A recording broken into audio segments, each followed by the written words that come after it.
soy profesor de la Universidad de Granada, de la Facultad de Derecho, profesor de Derecho Romano, y con el profesor Felipe del Pino pues estuve no hace mucho, en mayo de 2010, en Argentina, que fue donde yo hice una ponencia sobre la recepción del derecho romano y la unificación del derecho europeo.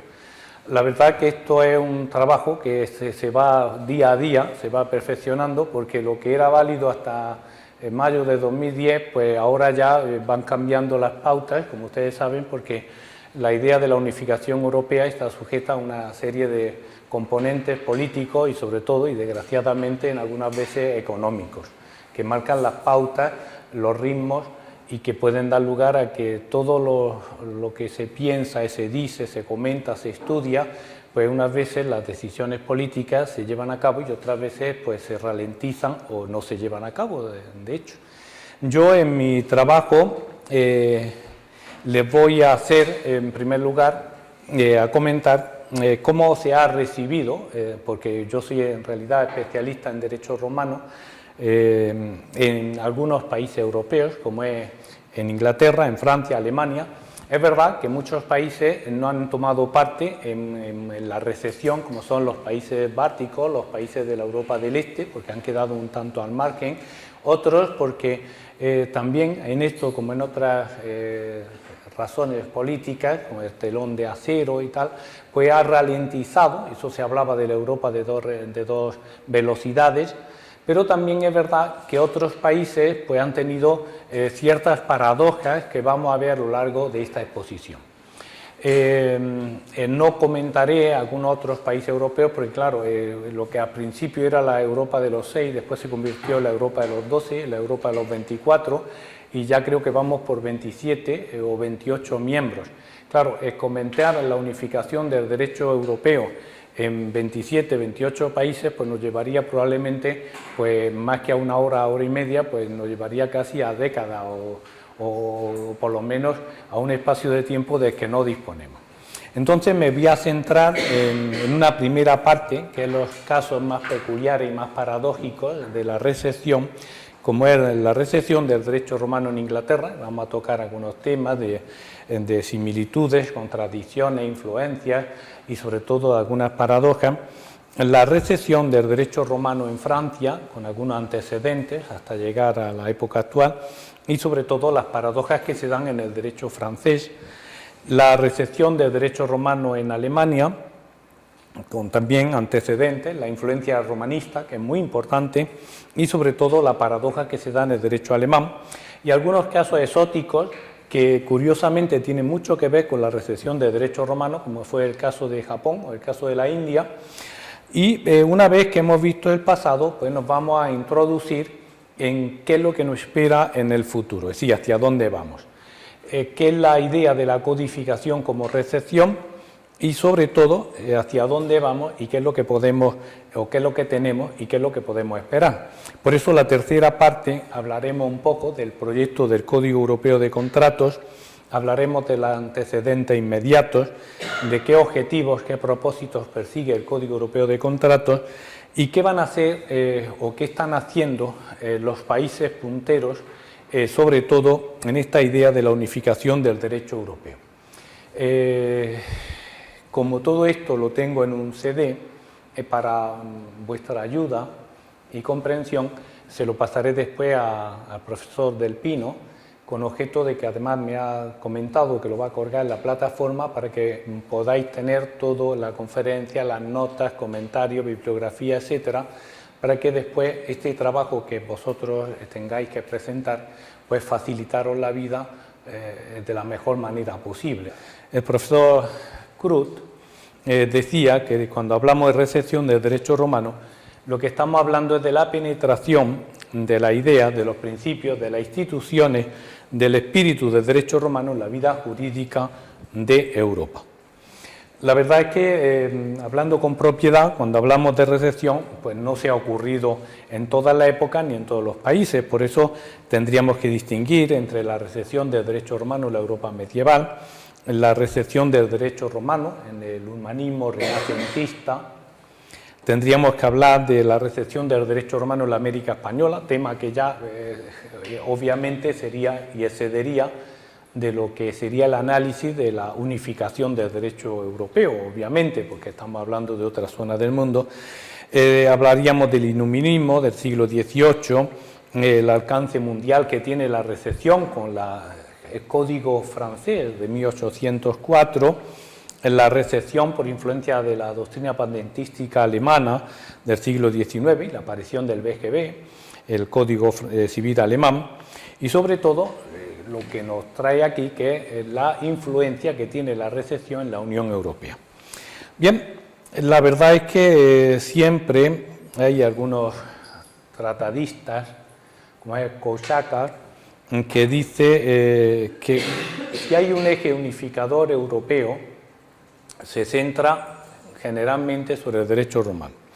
Él decía que había un derecho natural, relativo y europeo, que se obtiene no por la vía de la especulación, sino por la vía de la razón, con un estricto rigor histórico, mediante la comparación con los sistemas de derecho europeo, de derecho privado, que más han contribuido a la construcción jurídica de Europa y del mundo. Pues, si hay algún derecho que más ha construido, que más ha contribuido a esta construcción del mundo, es el derecho romano, que es el elemento unificador de todos estos sistemas. Es un derecho que condensa la experiencia jurídica de los pueblos que, conjuntamente con su cultura, han cooperado en la formación de Europa. Bien, vamos a ver la recepción del derecho romano, como estos antecedentes, en algunos de los países europeos, como es Inglaterra, Francia, Alemania, y cómo se ha llegado hasta la actualidad. En primer lugar, es verdad que siempre hay un fenómeno común, una especie de sueño que se inició en el siglo XI, sobre todo hay que rendir tributo a los italianos, y me alegro de estar aquí con alumnos que son italianos, alumnos de Erasmus italianos, sobre todo de la Universidad de Bolonia. Precisamente gracias a Italia, gracias a la Universidad de Bolonia, surge un germen que se va a extender por todos los países europeos. Es un fenómeno que trata de sustituir un derecho tradicional, un derecho local, un derecho tradicional por un derecho romano, que es un derecho mucho más perfeccionado. Precisamente decía un gran profesor, un civilista como era José Luis de los Mozos, que la idea que ha acompañado durante los últimos 1000 años a la historia europea es la restauración del Imperio Romano de Occidente. Bien, la cuestión que nos planteamos hoy día es si una futura Europa unida llegará a la pretendida unificación jurídica y si en esta nueva Europa tiene todavía algo que decir el derecho romano. En realidad, el derecho romano siempre ha sido el derecho común europeo, porque lo fue, como hemos visto en Bolonia, a partir del siglo XII, lo ha sido hasta el siglo XIX o hasta el siglo XX, y prácticamente lo ha sido siempre. Lo fue con Justiniano en el siglo VI, ante el caos que supuso la desaparición y la caída del Imperio Romano de Occidente. Lo fue en el siglo IX con Carlomagno, que él mismo se decía Carolus Magnus, Imperator Augusto, porque se entendía que era el heredero del Imperio Romano. Lo fue en el siglo XII cuando el derecho romano se consagra como la ratio scripta, es decir, en la razón escrita frente a las costumbres locales que no estaban escritas. Entonces el derecho romano, sobre todo la recepción de la obra de Justiniano, se convierte en algo que es el arquetipo del derecho europeo. Prácticamente se podía recorrer toda Europa y había unas normas que eran comunes en todas las riberas del Mediterráneo, el antiguo Mare Nostrum. Por eso vamos a hablar de los casos más paradójicos, como es la recepción del derecho romano en Inglaterra. Siempre se ha dicho que cuando estábamos hablando del derecho inglés, que el derecho inglés presentaba caracteres propios, peculiares, específicos, que le diferenciaban netamente del resto de los países europeos, de los derechos continentales de tradición romanística. Por ejemplo, el profesor García Garrido, en donde se contrapone el llamado derecho legal o legislado, el statutum law y un derecho jurisprudencial o common law. Este caso inglés va a presentar la recepción de derecho romano en relación con Inglaterra va a presentar una serie de contradicciones, influencias, similitudes y sobre todo diferencias de las que brevemente nos vamos a ocupar, porque el caso inglés es muy representativo. Contradicciones.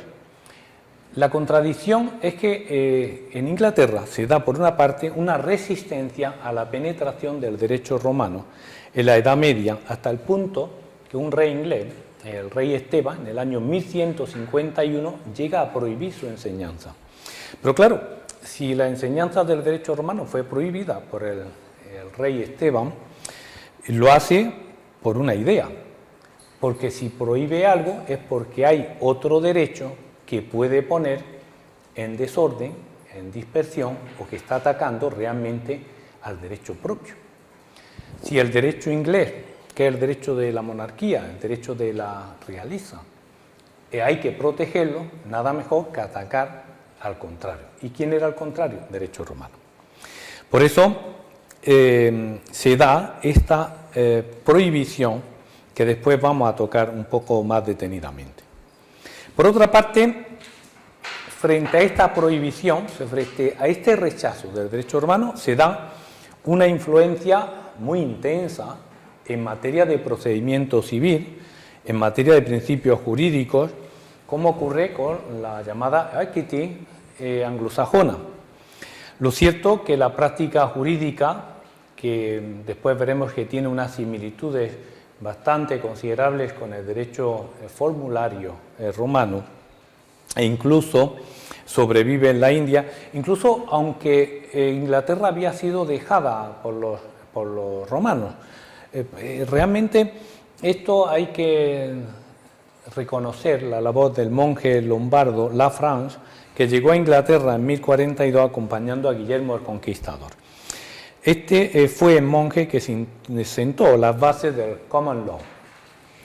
Pero también hay una serie de influencias históricas por qué Inglaterra tiene estas peculiaridades. Es verdad que hay una influencia histórica, ahí pueden ver el grabado de la lucha de la reina Boudica, que es una reina que frente a la penetración romana intenta, que no lo consigue, luchar contra las legiones romanas.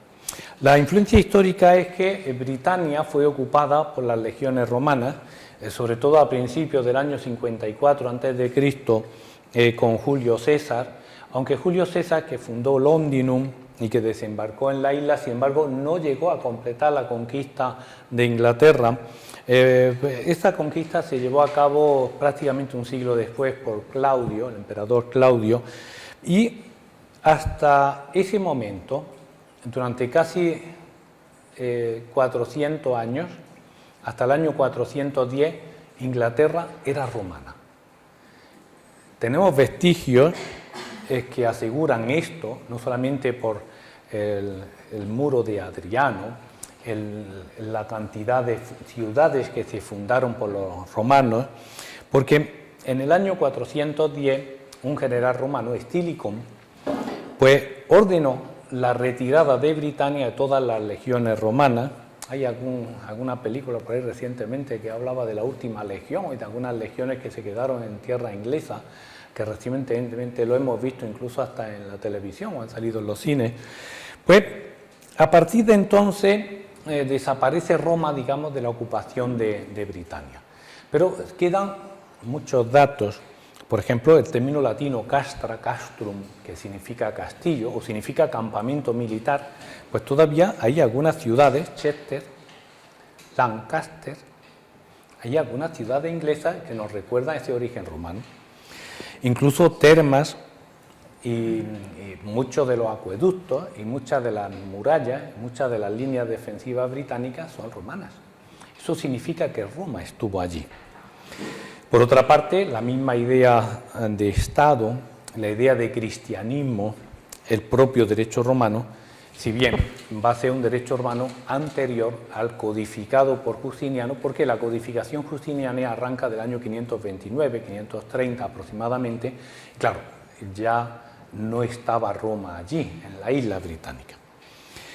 Pero también es verdad que hay otra influencia romanística en Italia, en Inglaterra.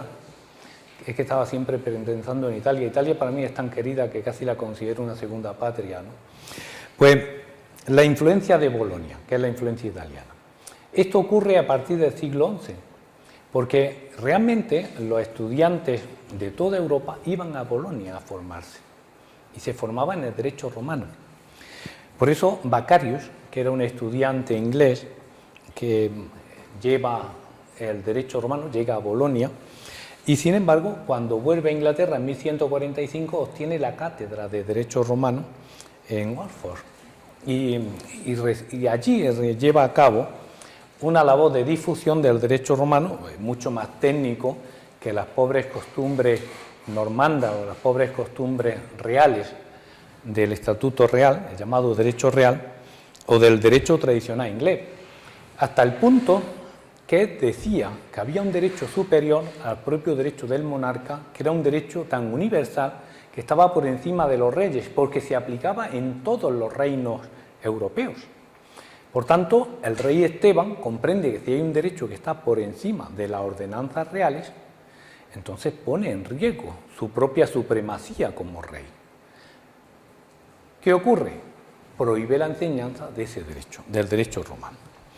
No obstante, no tuvo mucha fortuna porque el derecho romano se siguió enseñando y sobre todo porque el propio Vacarius escribió un resumen de la obra Justinianea que además la regala a los estudiantes pobres que no tienen medios de fortuna. Los libros son caros, siguen siéndolo en la actualidad, a pesar de que todavía se pueden descargar algunas cosas por internet. Yo le haré todo lo posible para hacerle la vida lo más económica posible, por eso les voy a dejar todos los archivos a vuestra disposición. Y él le llama Liber Pauperum, es decir, el libro de los pobres. Un libro que va dirigido a aquellos que no pueden comprarse libros, porque ¿quién se podía comprar libros entonces? Pues la gente de la monarquía, los nobles, aquellos que tenían grandes fortunas, aquellos que podían dedicar grandes fondos a comprar esos libros. Y no obstante, el derecho romano se sigue estudiando, a pesar de la prohibición que habíamos visto del rey Esteban, pues se permite, incluso hubo otra prohibición posterior, en 1234, por el rey Enrique III Plantagenet, que el derecho romano se sigue estudiando, pero por una vía que es por la vía del derecho canónico, derecho de la Iglesia, que a la postre va a influir en el propio desarrollo del Common Law. Por otra parte, hay esta influencia que se había iniciado con Vacarius, también se desarrolla por una serie de autores ingleses, como fueron Glapit y Bracton. Este último fue nombrado juez en 1245, y además hacía como al modo clásico, ¿no? Dedicaba 6 meses a la enseñanza y otros 6 meses se retira al campo. Y se retiró al campo y justo cuando es coetáneo del rey Enrique III, escribe un tratado de las leyes y de las costumbres del Reino de Inglaterra. Por otra parte, hay otro dato histórico que ahora que no hace mucho tiempo salió la serie Los Tudor, el rey Enrique VIII, aparte de otras cosas, pues el rey Enrique VIII, ustedes saben que escribió un manual de derecho romano. Era un romanista, él escribía en latín, y además muy bien. Pues Enrique VIII, una de las cosas que hizo, aparte de otras, fue nombrar a los llamados regi profesores, profesores del rey. El título, como aún hoy se conoce en la Universidad Inglesa a los profesores reales o los profesores de derecho romano, que era el derecho que entonces se enseñaba, porque el derecho romano lo era todo. Después, con la codificación, empezamos a hablar de derecho civil, de derecho administrativo, de derecho penal, de derecho financiero, pero entonces, todavía en la Edad Media o en el Renacimiento, el derecho romano lo era todo. Lo demás eran ramas del derecho que nacieron después. También tenemos una serie de similitudes en materia de procedimiento civil, sobre todo. Hay algunos romanistas, y tiene a Buckland, a McKnight, Clan, Peter, Brinheim, o algunos procesalistas que destacan el paralelismo que existe entre el procedimiento, sobre todo el procedimiento formulario y el procedimiento civil inglés. El procedimiento, la fase in jure, que es muy parecida a la fase que se presenta antes. ¿Ustedes han visto películas inglesas o anglosajonas o norteamericanas? Por ejemplo, La Ley de los Ángeles, probablemente, ¿no? Y habrán visto que antes de llegar al juicio hay un procedimiento previo en donde se dice si va a haber o no juicio, es decir, si hay caso o no. Ese es el procedimiento, que era la fase in jure, que se llevaba a cabo en el procedimiento republicano romano, el procedimiento formulario, en donde el pretor decide, bueno, aquí ustedes tienen acción, ustedes están legitimados, ustedes tienen actio y por tanto pueden ejercitar esta actio. O, por el contrario, no están legitimados, no tienen jus, no tienen derecho, por tanto no pueden ejercitar esta actio y aquí se acaba el procedimiento. O se pasa a una segunda fase, que es la llamada fase apud judicem, es decir, la fase después del pretor, en donde se encomienda a unos jurisconsultos, que generalmente no eran, digamos, la autoridad, porque la autoridad es el pretor, que tiene esta potestad, que podríamos decir, la facultad de jurisdictio, de decidir según derecho, y esta segunda fase, que ustedes habrán visto, que es cuando ya se selecciona a los jurados, cuando ya va a haber juicio, cuando ya se va a llevar a cabo, que es la que podemos identificar con el tria inglés o el tria norteamericano, que es muy similar al procedimiento inglés. La interrogatio in jure, es decir, la fase de selección de los testigos, ustedes verán que los abogados norteamericanos, los abogados ingleses, pues hacen una interrogación, encuestas le llaman. De manera que si un testigo tratan de ver que incurre en una contradicción, porque una vez que incurre en una contradicción, el testigo que miente una vez puede mentir más veces. Por lo tanto, queda invalidado como testigo. Porque la veracidad de un testigo no está en el número de testigos, sino en la calidad de la persona que presta la declaración. Si esta persona miente, queda automáticamente invalidado como testigo. Por eso el procedimiento oral inglés o romano clásico, pues se trataba de producir la contradicción de uno de los testigos. De tal manera que si incurre en contradicción, en algo que sea patente, automáticamente queda invalidada esa declaración. Y eso lo podíamos ver en el procedimiento romano y en el procedimiento inglés. Habrán visto ustedes cómo en los juicios el abogado hábil que trata de hacer incurrir en una declaración contradictoria o invalidar el testimonio del testigo, porque basta con que incurra en una sola contradicción para que todo el testimonio quede invalidado, aunque el resto de la declaración sea cierta. Bien, esto nos lleva a que la apreciación de la prueba testifical pues presenta notables similitudes con el sistema romano. Lo que ocurre es que nuestro sistema, el sistema continental, no es exactamente el sistema republicano, el sistema formulario, sino el sistema que se hace posteriormente, al final. Es decir, es un sistema más similar al derecho canónico, en donde se establecen otros principios, en donde se decía en el sistema del derecho canónico, se decía testis unum, testis nullum, es decir, testigo único, testigo nulo. Nosotros, en el sistema continental, decimos, no, para que haya una validez tiene que haber dos testigos que coincidan en sus declaraciones, que sea una declaración sustancial. ¿Por qué? Usted me dice una cosa y la persona implicada dice la contraria. Entonces se anulan. En cambio, si tenemos dos o tres testigos que afirman lo mismo frente a la declaración del imputado, entonces la declaración de los testigos se toma en consideración. Ese es el sistema del derecho canónico, pero no es el sistema inglés ni el sistema primitivo romano, porque en el sistema romano decía, ¿qué más da que haya 10 o 100 testigos si todos mienten? Por eso se decía que lo ideal era la veracidad. En cambio, entre nosotros lo que se dice es, la verdad la pone siempre un tercero, que es un principio canónico. Por eso, en el derecho continental, en nuestro derecho medieval, en el derecho europeo, se formula el principio in ore duorum vel trium state veritas. ¿Qué quiere decir? En lo dicho por dos, in ore duorum, ore, oral, lo que dicen dos, duorum, dice la verdad, veritas, la establece trium, la estate veritas, la establece un tercero.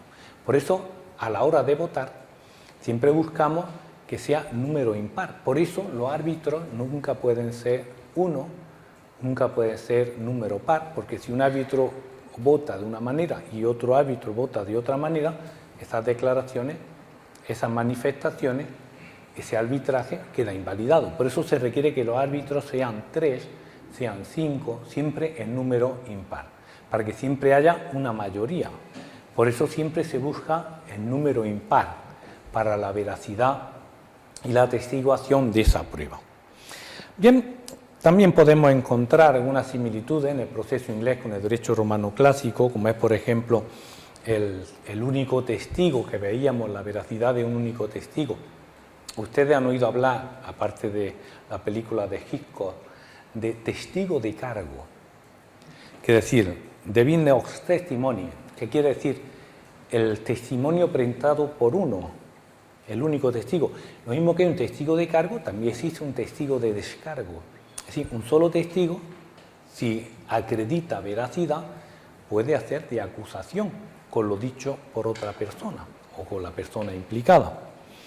Bien, por ello ya estamos viendo que hay una serie de similitudes, lo mismo que ocurre en el derecho romano, que hay una ambivalencia entre términos como el jus honorarium y el jus civile.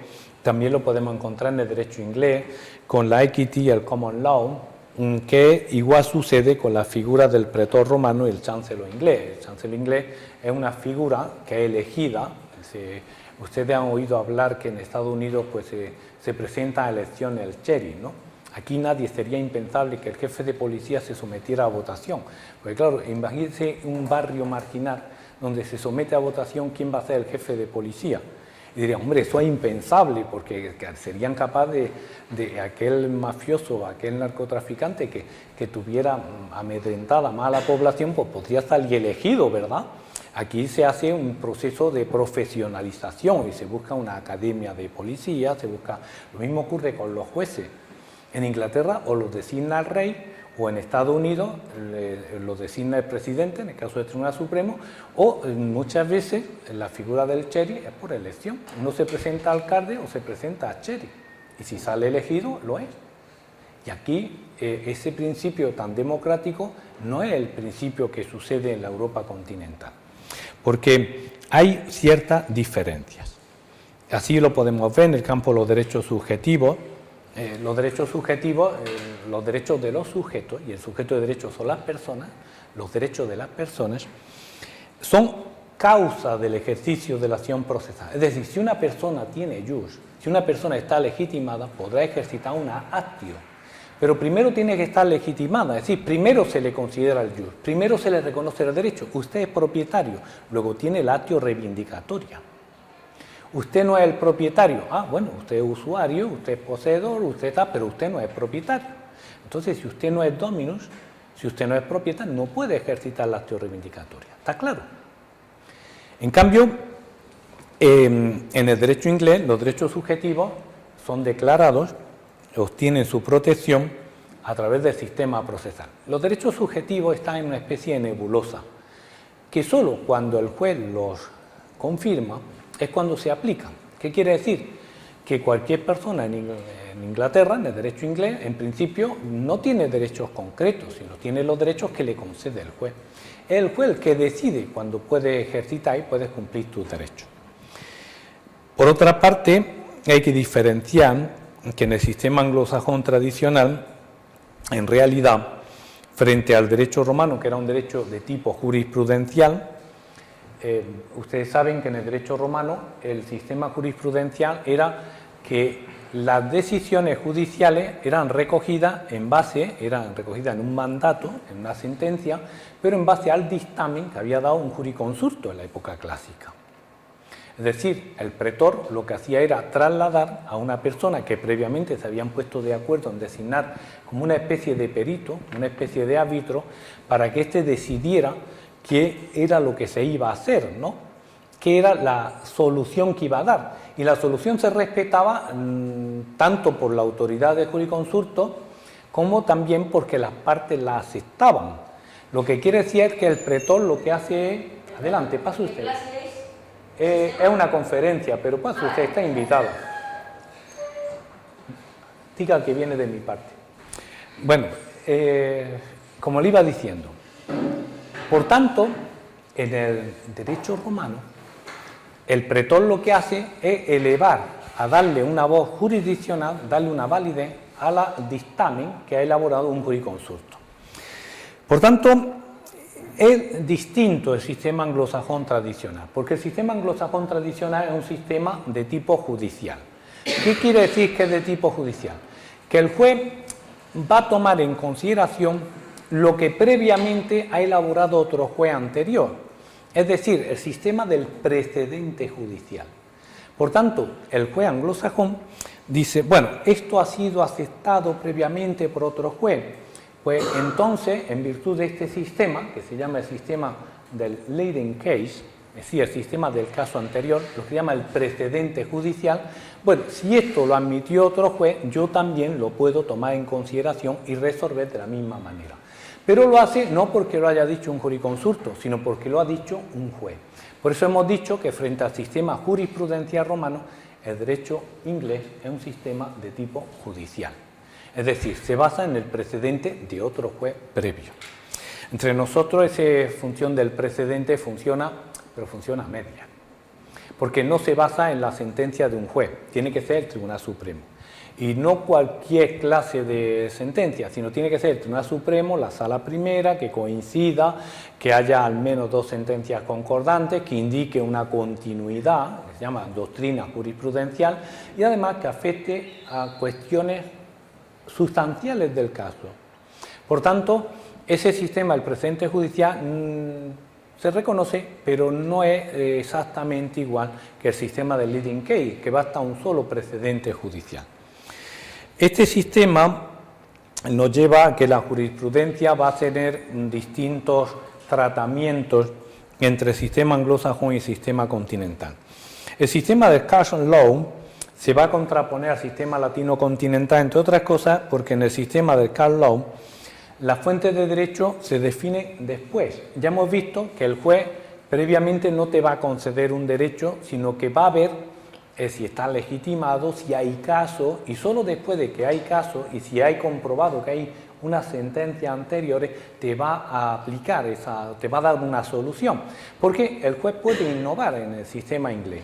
En cambio, en el sistema continental ocurre exactamente al contrario. Las fuentes de derecho no se resuelven después, sino antes.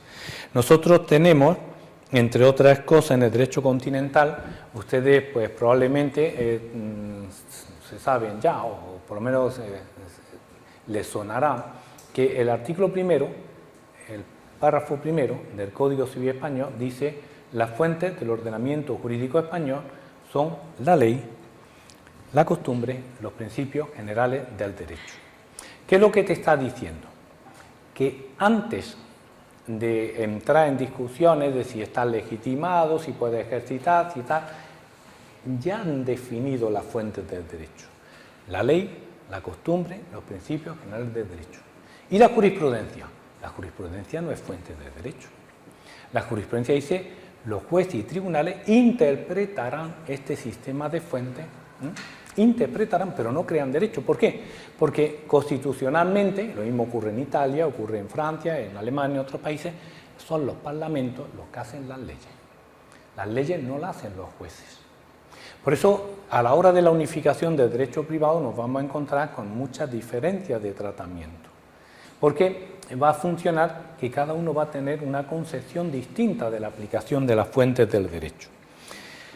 Pero también es verdad que hay una serie de paradojas. Hemos visto una serie de similitudes, una serie de ideas que pueden funcionar, de que hay... Porque claro, cuando me refiero al derecho romano, estamos hablando al derecho, el germen de la unificación europea, al derecho romano. Pero la primera paradoja que nos encontramos con el origen continental del derecho inglés, como decía el tratadista Van Kyneghem, es que a primera vista todo el mundo dice, bueno, el common law, bueno, es un sistema que se ha desarrollado a partir de una serie de siglos, pero que esto es un sistema particularmente inglés.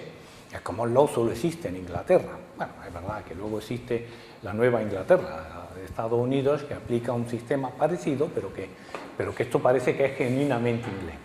Dice, la paradoja es que no es así. Y este profesor dice, la historia demuestra que en su origen en realidad es un derecho feudal. Pero fue administrado por ¿quién? Habíamos dicho el rey Enrique. Enrique II. ¿Y quién era el rey Enrique? El rey Enrique no era inglés. El rey Enrique era un derecho anglo-normando. ¿Y qué eran los normandos? Los normandos eran del norte de Francia. Es decir, el duque de Normandía, que era Enrique. Enrique era duque de Normandía. Y por tanto, cuando llega al reino de Inglaterra, lo que hace es trasladar, formar una base jurídica con la clase y la nobleza que gobernaba en el norte de Francia. Por tanto, lo que está trasladando es a la ocupación normanda de Inglaterra. Lo que nos está diciendo que gobierna a ambos lados del canal como rey-duque. Por tanto, el derecho inglés es un derecho feudal, pero es un derecho que está importado de Francia. Fue importado a Inglaterra por los conquistadores normandos, donde allí se había desarrollado desde los días de Carlomagno. Por tanto, hay voces autorizadas, como el tratadista Maitland, que dice que el derecho que prevaleció en Inglaterra a finales del siglo XII, dice especialmente en el campo del derecho romano, en realidad era un derecho muy francés. Dice, fue llevado por hombres que hablaban en francés. Muchos de ellos eran de raza francesa. Claro, conquistadores de Inglaterra, pero franceses, al fin y al cabo. Y solo después de muchos años empezaron a ser considerándose ellos a sí mismos como ingleses. Pero era muy similar al derecho que prevaleció en el norte de Francia. Y luego lo vamos a ver cuando veamos la paradoja francesa. Por eso estamos viendo ya una serie de paradojas. Decía, el derecho inglés, es como es un derecho típicamente inglés. ¿Seguro? Ya hemos visto que por la historia no parece que sea tan típicamente inglés. Pero es que si nos remontamos al caso anterior, si nos remontamos en la historia, tampoco era tan inglés, porque era similar al derecho romano que se estuvo ocupado 400, casi 500 años en las Islas Británicas. Por tanto, lo podemos ver con ese paralelismo, como hemos visto la valoración de las declaraciones de los testigos, la validez o el juego que da el jus honorarium y el jus civile, el casus en law, el statuto en law anglosajón, y esto va a suponer una serie de paradojas y también va a tener su repercusión en alguna otra zona del continente.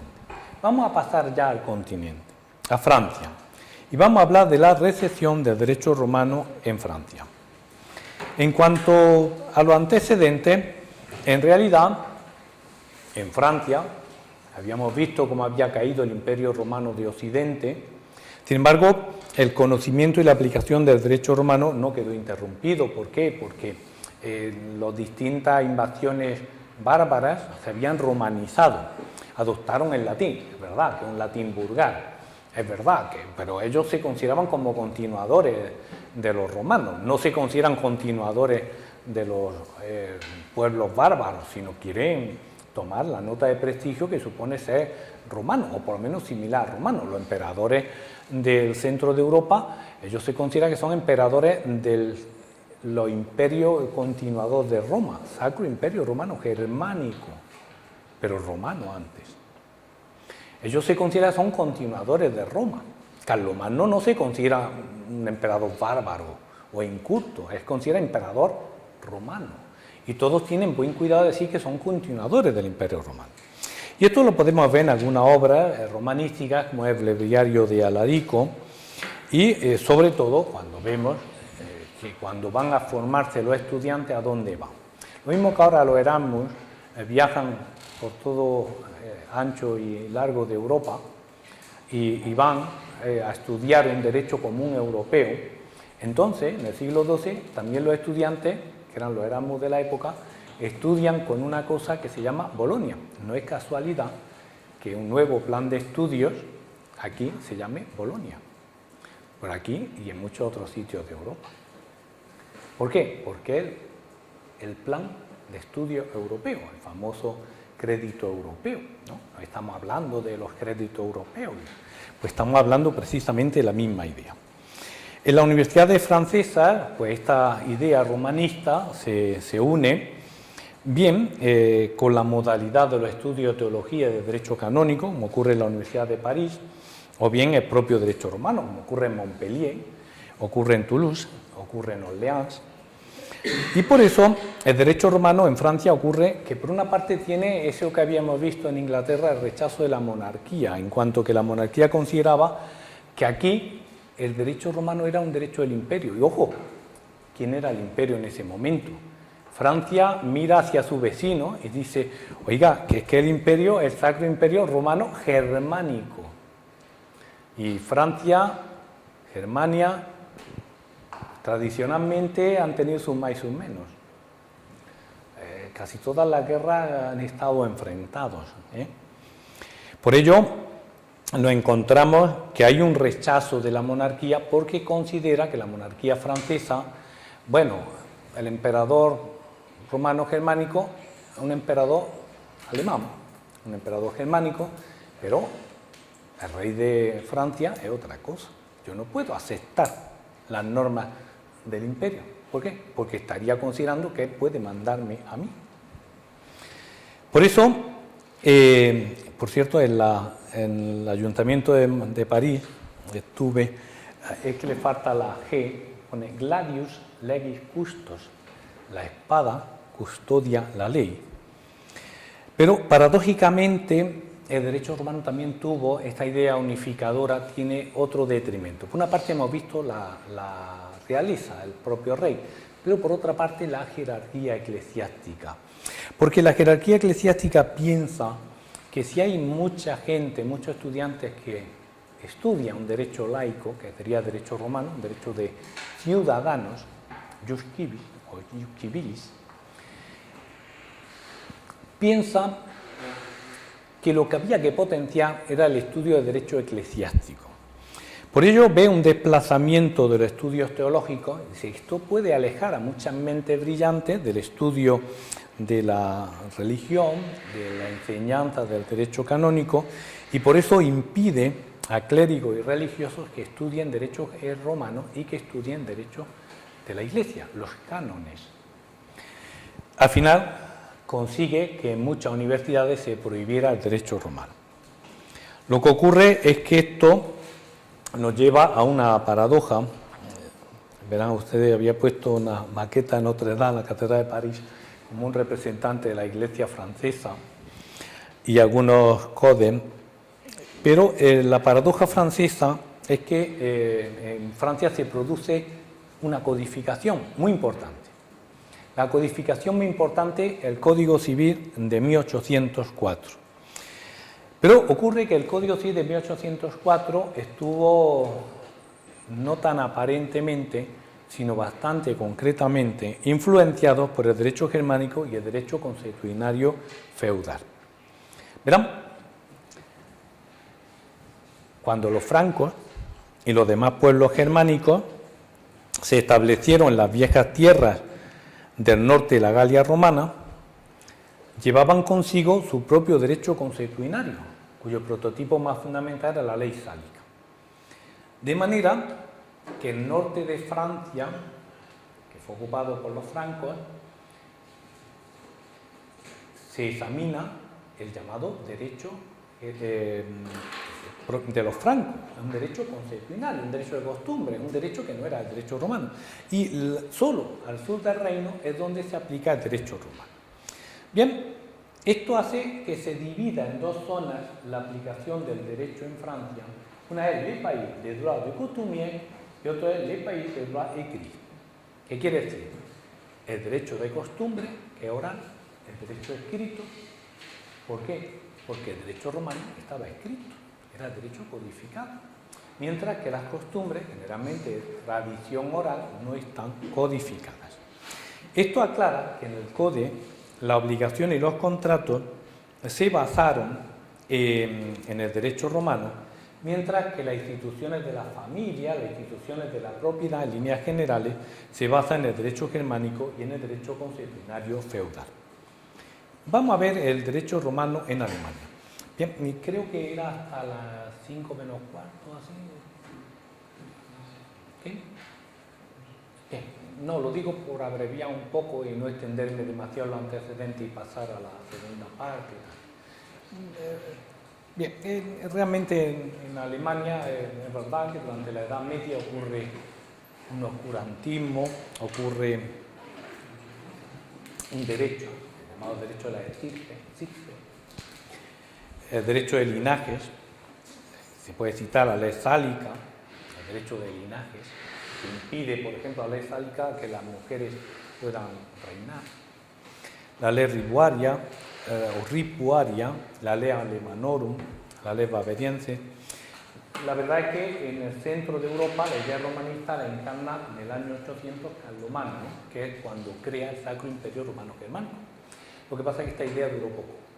Dura poco porque llega hasta el año 887, donde Anulfo de Carintia pues, se disuelve este imperio cuando se disocia el imperio franco-germánico, y empiezan los francos, Francia por un lado, Alemania por otro. Pero vamos a ver, prescindiendo un poco de la dispersión de las leyes territoriales, ¿qué influencia hay de unificación, que son la influencia romanista? El derecho romano aparece frente a esta dispersión de Länder, de leyes locales, de leyes territoriales, como la Flora de Brandenburgo, de Meissen, Viena, de leyes feudales, como el espejo de Sajonia, Schwaben-Siegel, o el derecho Pigen Deutschelente, el espejo del pueblo alemán, el Landrecht und der Lehrerbuch, el libro del derecho imperial, Kaiserrechtbuch, el espejo de Suabia, o el Das kleine Kaiserrecht, que quiere decir el libro del pequeño derecho imperial, pero nos vamos a encontrar con que el derecho romano va a ser un derecho integrado frente a este derecho disperso en multitud de leyes territoriales, donde cada señor feudal va a gobernar su pequeño territorio y donde no ve esta unidad. Y esto es porque los emperadores alemanes se consideran emperadores del Sacro Imperio Romano Germánico. Es la idea de la renovatio imperii, es decir, hay que renovar toda la legislación europea. Y esta es la idea de la influencia de Bolonia, donde todos los estudiantes están distribuidos por naciones, así los alemanes son la natio teutónica. ¿Cómo se dice alemán no es tedesco en italiano? A ver, amigo italiano, ¿cómo se dice alemán? Ah. ¿Y de dónde viene? Pues de Bolonia. Bien, estamos viendo cómo la influencia del derecho alemán, cómo la influencia del derecho romano se está configurando como un derecho universal. Pero también en Alemania hay paradojas, porque lo lógico sería pensar, porque el código civil alemán tiene carácter romano, se llaman pandentista, el código de Pandesta, hay una corriente.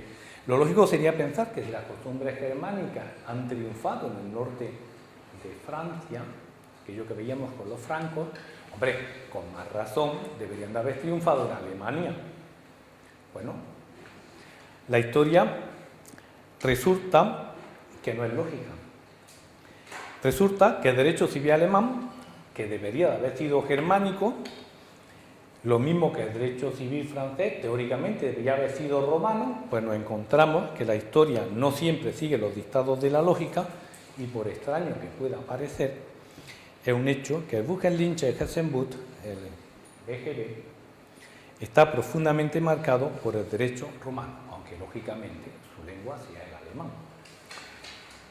Hay algunos casos exóticos que brevemente voy a ocupar, el caso de Japón.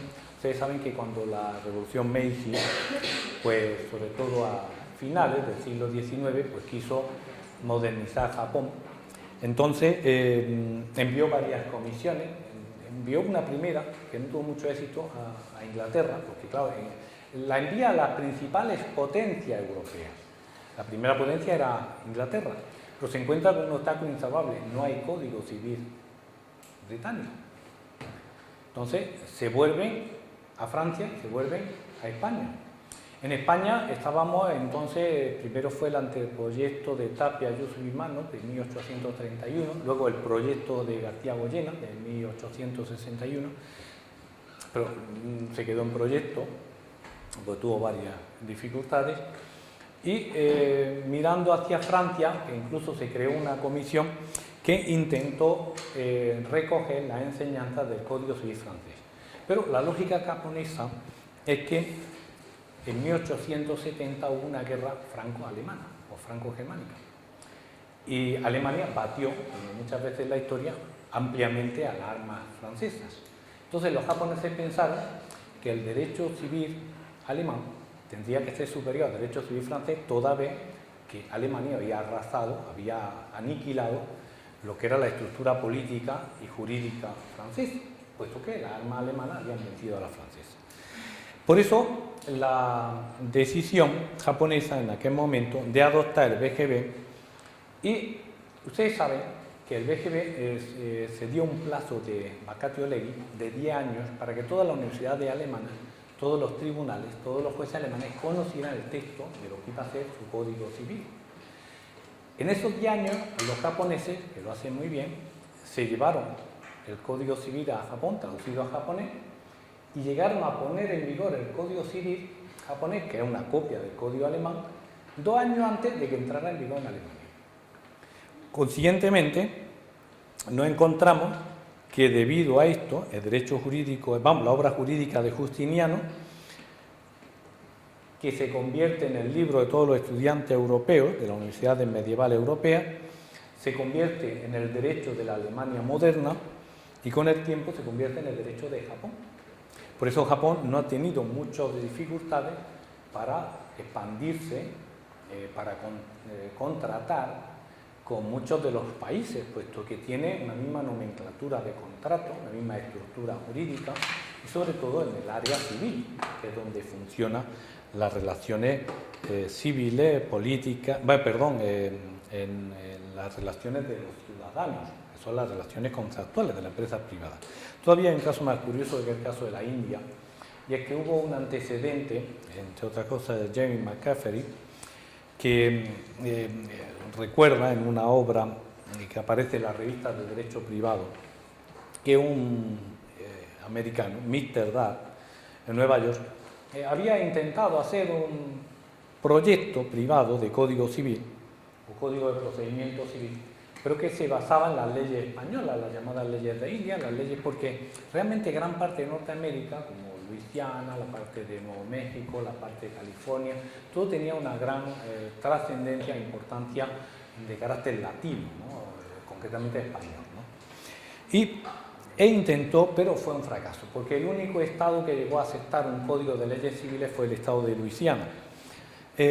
A todo esto, un célebre aventurero, Livingstone, mandó una copia a un amigo suyo, que era un filósofo, Jeremy Bentham, el cual mandó otra a un lord inglés, Lord Macaulay, que además lo había encomendado a la reina Victoria a que fuera a la India al mando de un regimiento, entonces estaba pacificando y conquistando la India, las tropas inglesas, y en lógica inglesa. Pues claro, yo le había puesto las palabras de él, dice, lo que se había preparado para usarlo en favor de la población indígena del Mississippi, nada mejor que destinarlo a figurar como estructura jurídica para los indios del Ganges o Jole. Traducido al lenguaje coloquial, lo que es bueno para los indios de América también va a ser bueno para los indios de la India. Por eso, en la India aplicaron los ingleses, fíjense la contradicción, leyes que originariamente eran españolas, que originariamente eran romanas y que se llevaron a la India. Por eso la distribución de agua, regadío, servidumbre, etcétera, de la India es algo muy similar a lo que nos dejaron los romanos. Bien, una vez que hemos visto el pasado, tenemos que mirar la bola de cristal y qué va a pasar en el futuro. Bien, realmente hemos visto la recepción, la codificación como recepción, es decir, cómo esta idea romana se va influenciando en los distintos países que acabamos de ver, como en Alemania, donde las costumbres seculares se habían traducido en un jus comune, que era el derecho de las universidades, que era el derecho común europeo, y sobre todo la influencia que va a tener en la recepción alemana a partir del siglo XVI, sobre todo en el siglo XIX, con el Panderechtslehre, que configura el derecho romano sobre la base del derecho justinianeo, el derecho de Pandetta, y que debido, sobre todo a los profesores de Alemania, acaba transformándose en el Código Civil.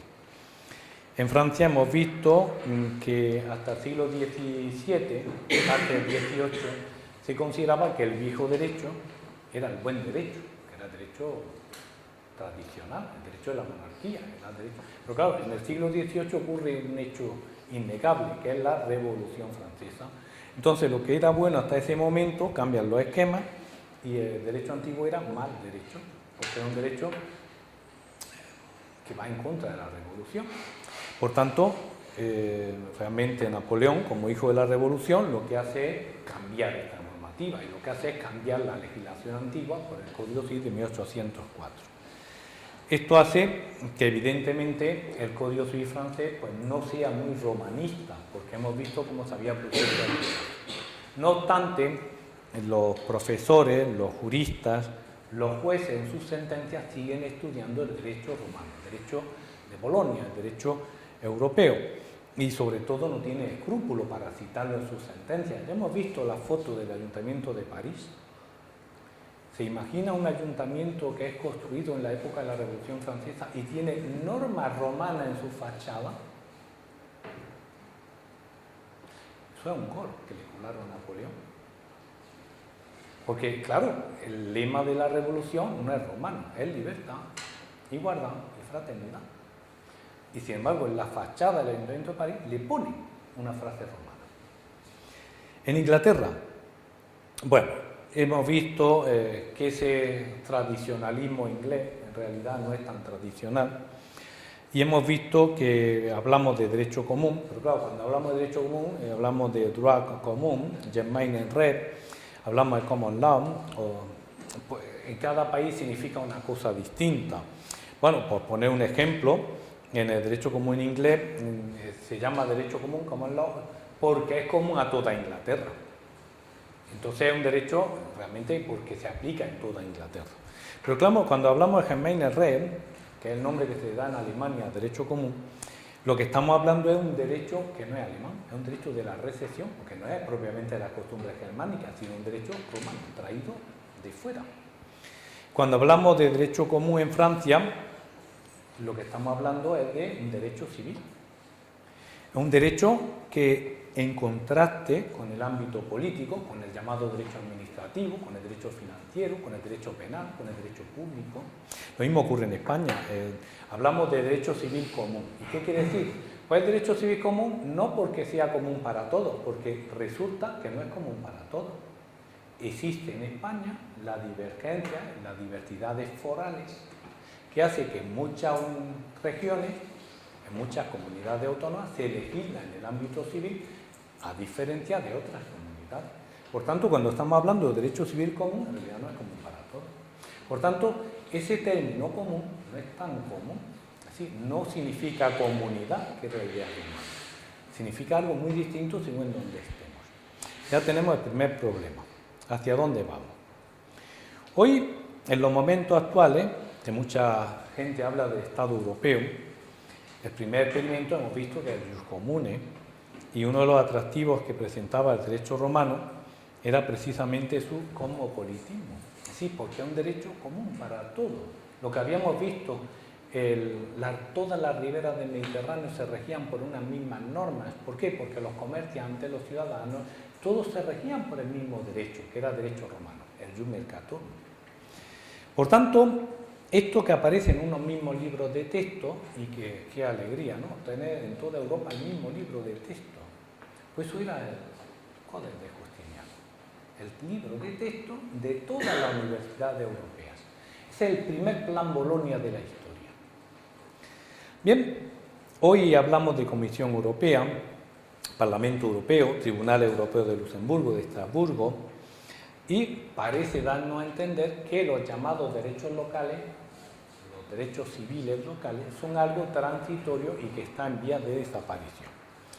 En teoría, la unificación europea de derecho privado, el nuevo jus comune, sería algo fácil, no resultaría demasiado difícil de conseguir, y es verdad que se han hecho muchos esfuerzos, entre otros la Comisión Lando, de Derechos y Obligaciones, que se basa en el derecho romano, Y hay muchas voces autorizadas que hablan de grado superior de perfección, que tendría una integración en favor del derecho romano, la preparación de una futura codificación europea. Pero bien, ¿qué es lo que tenemos? Lo que tenemos es que tenemos una cosa que es una realidad. Es la única realidad que tenemos, es que hay una única Europa económica. Esta es la realidad.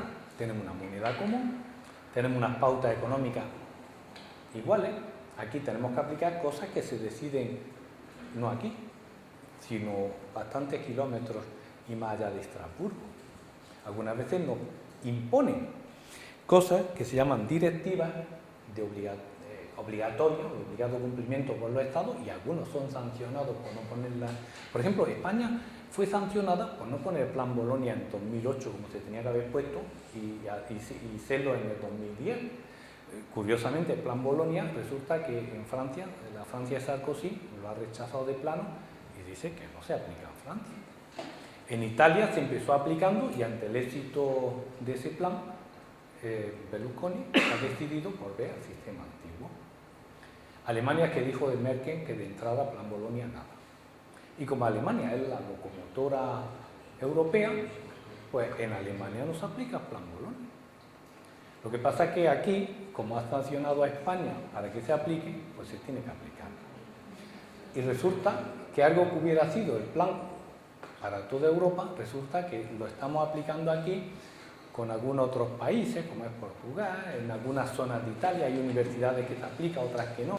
¿Por qué? Porque es verdad que tenemos muchas cosas en común.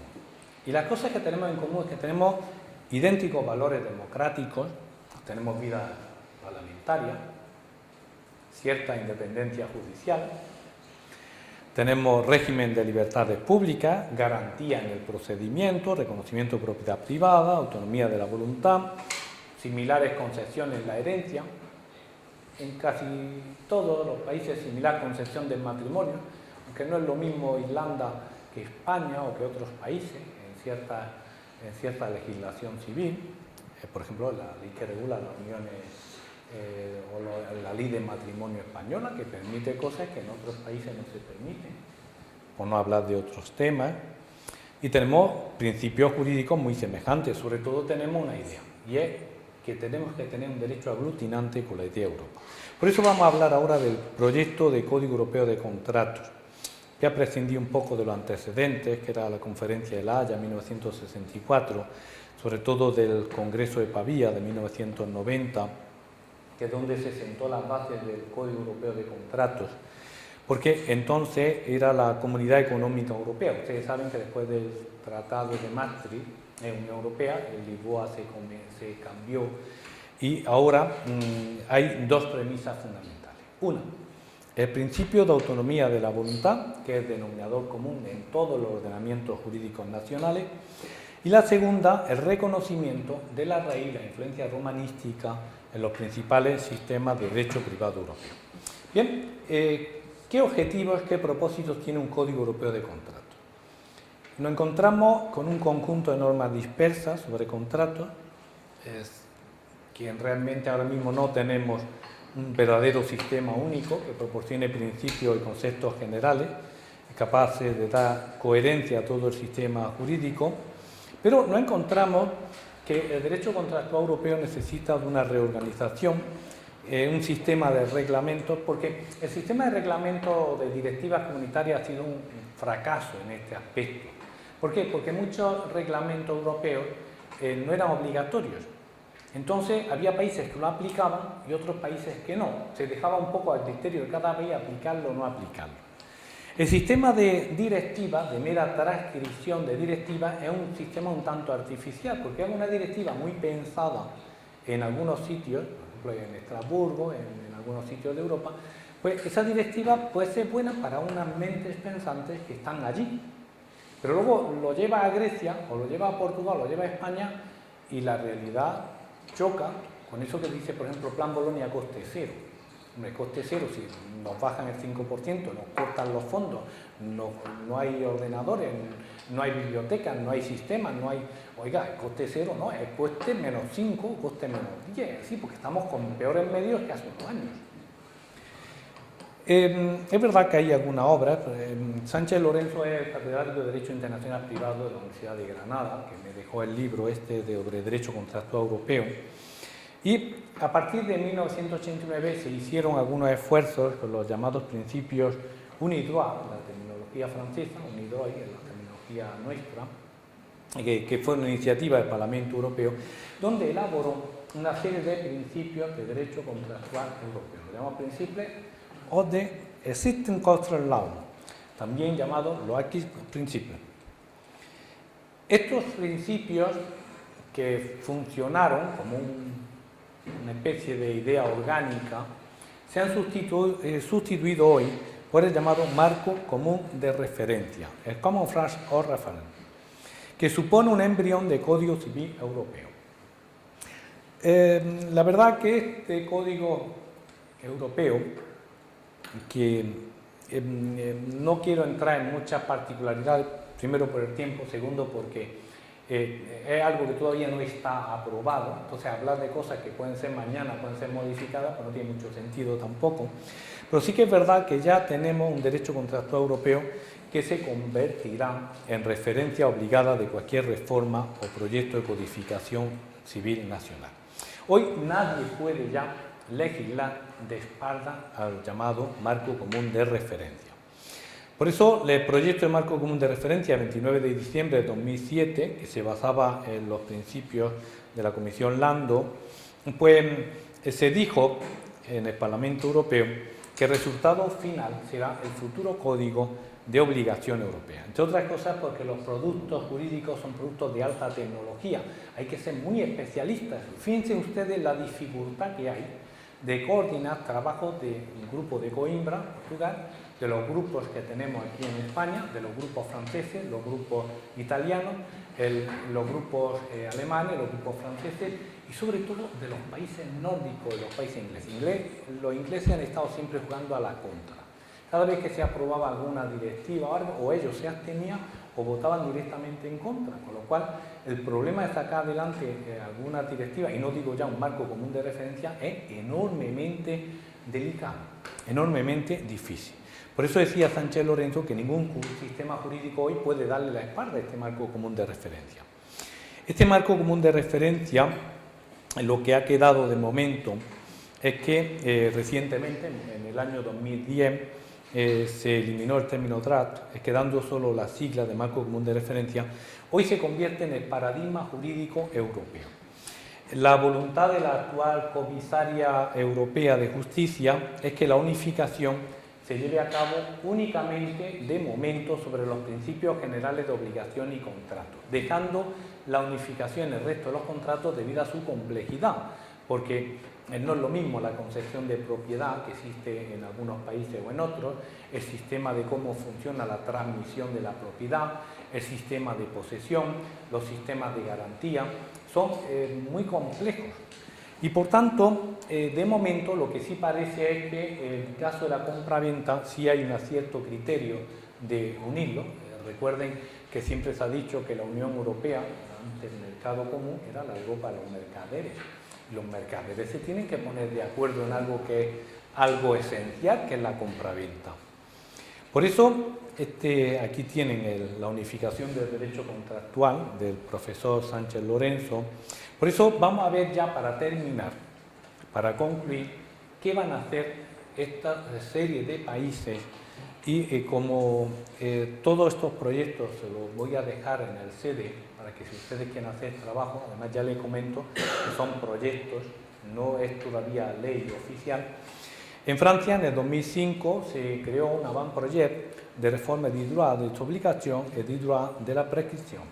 Es decir, fue un informe que se envió al ministro de Justicia, Monsieur Pascal Clement, que lo mandó a su vez a distintos profesores, a distintas comisiones, por ejemplo, la comisión, las correcciones de la comisión MEDET, que en 2006 dio lugar a un anteproyecto de reforma del derecho de las obligaciones, del derecho de la prescripción, que lo tengo recogido ahí, por si quieren ustedes consultarlo, y con estas correcciones y con estas modificaciones dio lugar el Ministerio de Justicia galo, presentó un proyecto de reforma en julio de 2008, Pero este proyecto todavía está en tramitación.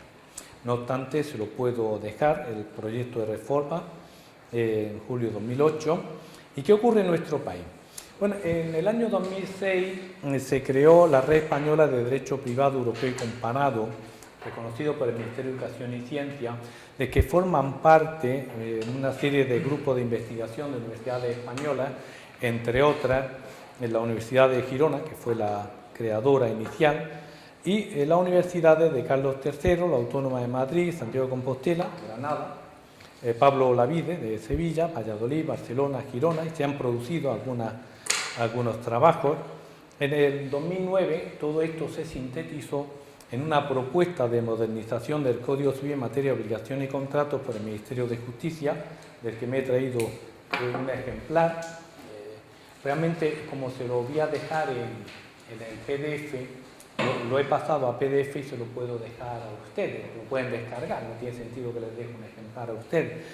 Y más recientemente, y esto estamos hablando de casi antes de ayer, en el 2011, esta propuesta se han celebrado diversos debates en cada una de estas universidades que les he reflejado, como sobre todo en las jornadas sobre derecho europeo y modernización de los derechos y obligaciones en España, en las que yo asistí y de las que sí les puedo dejar, gracias a que el Departamento de Derecho Civil, el Derecho Internacional Privado de la Universidad de Granada me ha facilitado todos estos textos que se celebraron en el mes de enero del año 2011. Bien, de estos documentos ya les dejaré la información, incluso bibliografía complementaria, si es su deseo, y solo me queda darle las gracias por la paciencia con la que me han escuchado. Muchas gracias por su asistencia y espero que todos aprueben, que es lo que pretendemos, y que se apruebe el Código Europeo. Muchas gracias.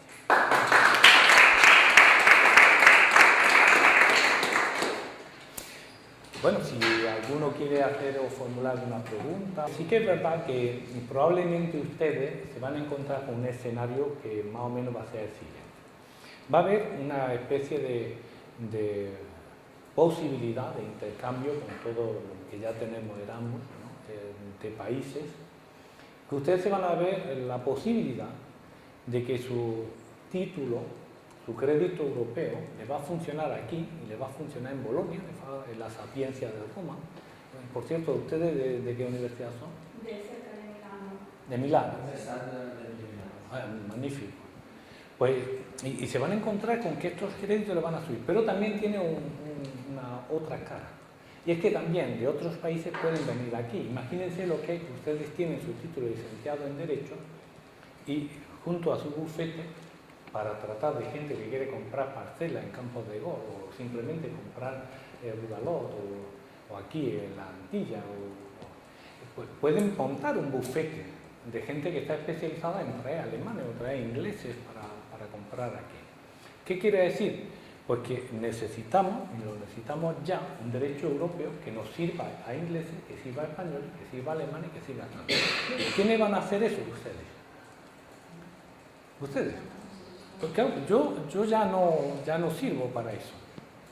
¿Por qué? Porque los que nos hemos educado en las generaciones anteriores no somos los que van a ser los diseñadores de los contratos del día de mañana. Los que van a gestionar, los que van a redactar los contratos, los que van a gestionar esa cartera de clientes son ustedes. Y el día de mañana son ustedes los que van a tener las mayores posibilidades que nunca ha existido en la historia europea. Porque hasta ahora uno acababa la carrera, y la acababa en Huelva, o la acababa en Vigo, en Granada. Lo más parecido a una globalización era que yo aprobaba unas oposiciones y empezaba a trabajar y me podían mandar más allá, más acá, pero eso ya no ocurre. ¿Por qué? Porque el sistema de oposiciones ha visto que cada vez va fragmentado y va referido a una comunidad autónoma. Incluso ya ustedes saben las dificultades que hay para que un licenciado en Derecho aquí pueda ejercitar en Cataluña, por ejemplo, o en el País Vasco, o en cualquier otra zona de España. Entonces, la única vía que hay para poder potenciar ese marco común de referencia que veíamos antes es a través de la unificación del derecho privado europeo. Porque claro, imagínense lo que es especializarse en derecho administrativo o en derecho urbanístico de una comunidad autónoma. Las normas urbanísticas que hoy se aplican aquí no son las mismas que se aplican en Murcia, ni son las mismas que se aplican en Valencia, ni son las mismas que se aplicarán en otras zonas de España.